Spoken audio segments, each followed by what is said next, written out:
As for my digital literacy project, I had to write a script. So to do that, I had to be really creative. I had to think of um, how the character would speak. I had to think of different people to play these characters.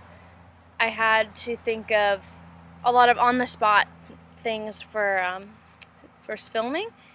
I had to be creative with where we were going to film, things like that. And then when it came for my essays and for the rest, all the essays that we did in class, I really don't like doing the same thing over and over again. And I saw um, that these topics were topics that the readers have already heard. There's not much new information there. So I wanted to give them a different take or a different way of showing it to them that they haven't seen before. And I thought that was really creative of me. For cognitive, I've learned how to do a lot of different things. I've learned how to use this computer. I've learned how to use iMovie. I've learned how to use Adobe Story. I learned how to use the cameras that I use 2 different cameras. So I learned how to use those, and I learned how to do all of this digital literacy. I learned what it meant and how to grow it, and I think that's really important, not only knowing, what you're learning, but you're learning how to learn, if that makes any sense, and that's really valuable to me. As far as critical, I've learned all the bad that can come from these great devices that we have, these great technological advances that are helping us so much. There's still all that bad, and the major source of that, my 2 essays, that's what they're about. One's about cyberbullying, and one is about what skills it's taking from us. It's taking our ability to communicate, where Sherry Turkle talks about that.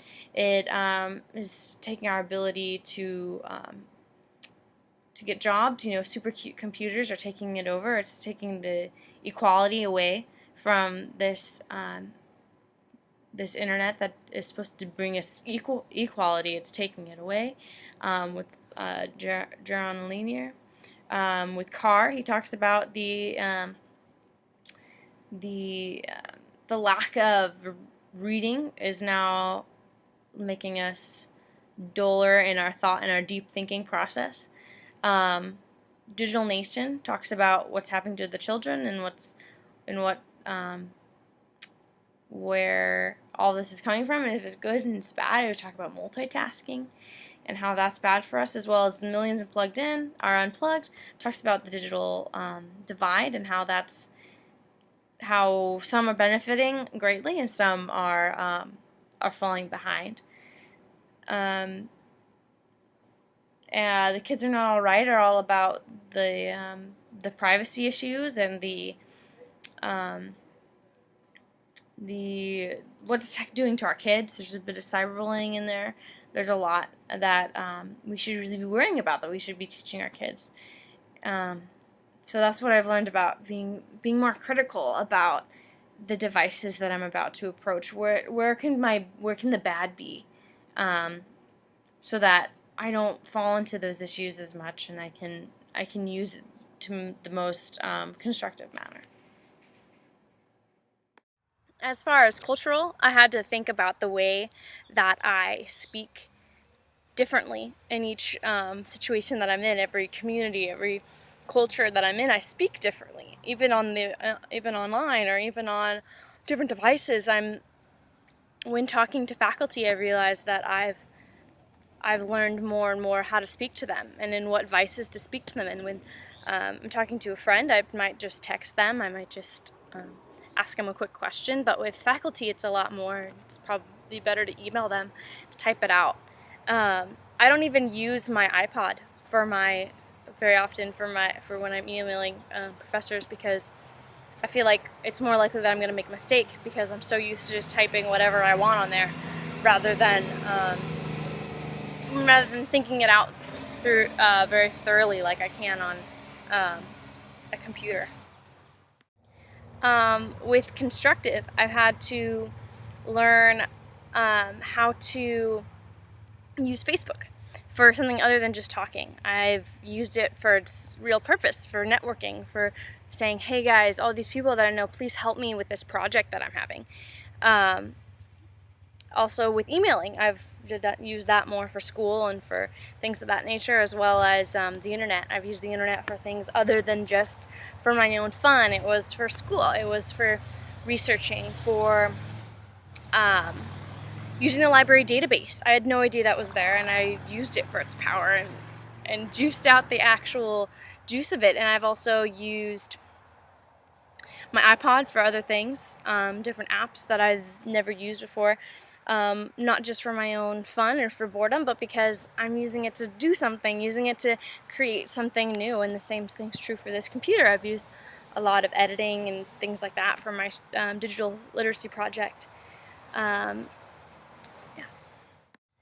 I've been a lot more confident in the way that I use different devices and different programs. With a camera, I've been a lot more confident in the way that I use a camera, or the way that I can navigate a computer. I feel like I can just go to a computer and figure it out now. If I don't know how to use it, then I have the skills to figure it out because I've done so much with other computers and different programs and things like that. And I'm really excited to be able to do that. Before, I wasn't all that confident until this class, and not that I didn't know that I could do things, but it was just I didn't know how well I could do things, that I could do things better than I ever thought I could. With Civic, it's my digital literacy project that I'm working on. This one is about foster children, and I can use this video to help foster children, and I can use it to show awareness of what's happening to them, and that's not always good. I also learned more solutions to the digital divide that are going on.